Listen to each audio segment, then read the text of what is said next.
Iran ও আমেরিকার চলমান যুদ্ধবিরতির মধ্যেই মার্কিন বিমান বাহিনীকে নিয়ে ইন্টারনেটে এক চাঞ্চল্যকর গুঞ্জন ছড়িয়ে পড়েছে।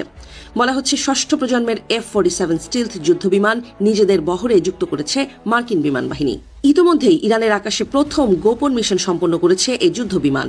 এমন গুঞ্জন ছড়ানোর পর সামরিক বিশ্লেষকদের মধ্যে ব্যাপক কৌতূহল সৃষ্টি হয়েছে, কারণ ষষ্ঠ প্রজন্মের F-47 স্টিলথ যুদ্ধবিমান তৈরি শেষ হতে আরও 2 থেকে 4 বছর সময় লাগবে বলে জানিয়েছিল আমেরিকা। সম্প্রতি ইউটিউব এবং ইন্টারনেটের বিভিন্ন জায়গায় বলা হচ্ছে F-47 একটি প্রোটোটাইপ ইরানের আকাশে লড়াইয়ে অংশ নিয়েছে। যদিও এই বিষয়ে নিশ্চিত কোনো তথ্য পাওয়া যায়নি, তবুও বিষয়টি নিয়ে ব্যাপক জল্পনা চলছে। বলা হচ্ছে ইরানের রুশ ও চীনা প্রযুক্তিতে তৈরি এয়ার ডিফেন্স সিস্টেমগুলো একটি রহস্যময় বিমানের ওপর রাডার লক করতে ব্যর্থ হয়েছে। বিমানটি রাডার স্ক্রিনে বারবার উধাও হয়ে যাচ্ছিল। যদি এই গুঞ্জন সত্যি হয়, তবে এটি হবে আমেরিকার ষষ্ঠ প্রজন্মের বিমান শক্তির প্রথম মিশন। ধারণা করা হচ্ছে এই বিমানটি কোনো ইলেকট্রনিক ওয়ারফেয়ার বা বিশেষ ম্যানুভার ছাড়াই কেবল তার লেজহীন নকশা এবং উন্নত স্টিলথ ম্যাটেরিয়ালের কারণে রাডারের চোখ ফাঁকি দিতে সক্ষম হয়েছে। এটি প্রমাণ করে বিশ্বের সবচাইতে উন্নত রাডার সিস্টেমের মাধ্যমেও F-47 যুদ্ধবিমানকে শনাক্ত করা প্রায় অসম্ভব। সম্প্রতি ইরানের আকাশে অভিযান চালাতে গিয়ে ভয়াবহ পরিস্থিতির মুখোমুখি হয়েছিল মার্কিন বিমান বাহিনী। ইরানের আকাশ প্রতিরক্ষার আঘাতে স্টেলথ প্রযুক্তির উচ্চ গতির কয়েকটি যুদ্ধবিমান ভূপাতিত হয়। ইরানের ভঙ্গুর আকাশ প্রতিরক্ষা ব্যবস্থার সামনে আমেরিকার অত্যাধুনিক স্টিলথ যুদ্ধবিমানগুলোর এমন অসহায়ত্বের খবর প্রকাশ হতেই বিশ্ব দরবারে ইমেজ সংকটে পড়ে যায় মার্কিন বিমান বাহিনী।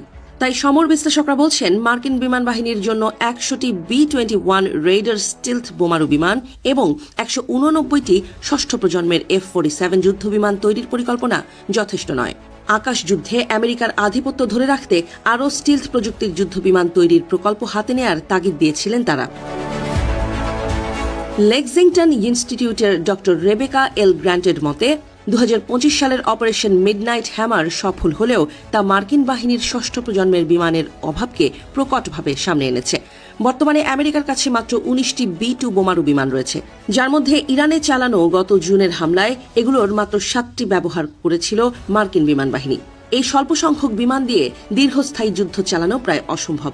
বিশেষজ্ঞরা বলছেন ইরানের সঙ্গে ছোট সংঘর্ষেই মার্কিন বাহিনী এত চাপে রয়েছে। তাহলে ভবিষ্যতে চীনের মতো বড় শক্তির সঙ্গে যুদ্ধ শুরু হলে মার্কিন বিমান বাহিনীর পরিস্থিতি আরও কঠিন হবে। চীনের পিপলস লিবারেশন আর্মি এবং তাইওয়ান সংকটের কথা মাথায় রাখলে আমেরিকার অন্তত 200টি B-21 এবং 300টি F-47 ফাইটার প্রয়োজন বলে মনে করছেন তারা। এদিকে মার্কিন সংবাদ মাধ্যম CNN এর রিপোর্ট অনুযায়ী চীন আগামী কয়েক সপ্তাহের মধ্যে ইরানকে নতুন আকাশ প্রতিরক্ষা ব্যবস্থা সরবরাহ করার প্রস্তুতি নিচ্ছে। বেইজিং তৃতীয় দেশের মাধ্যমে এই অস্ত্রগুলো পাঠিয়ে নিজেদের পরিচয় গোপন রাখার চেষ্টা করছে। বর্তমানে যুদ্ধবিরতি চলায় চীন খুব সহজেই এই নতুন আকাশ প্রতিরক্ষা ব্যবস্থা ইরানে পৌঁছাতে পারবে। আর চীনের এই নতুন আকাশ প্রতিরক্ষা ব্যবস্থা হাতে পেলে ইরান মার্কিন বাহিনীকে কড়া জবাব দিতে পারবে বলে মনে করছেন অনেকেই।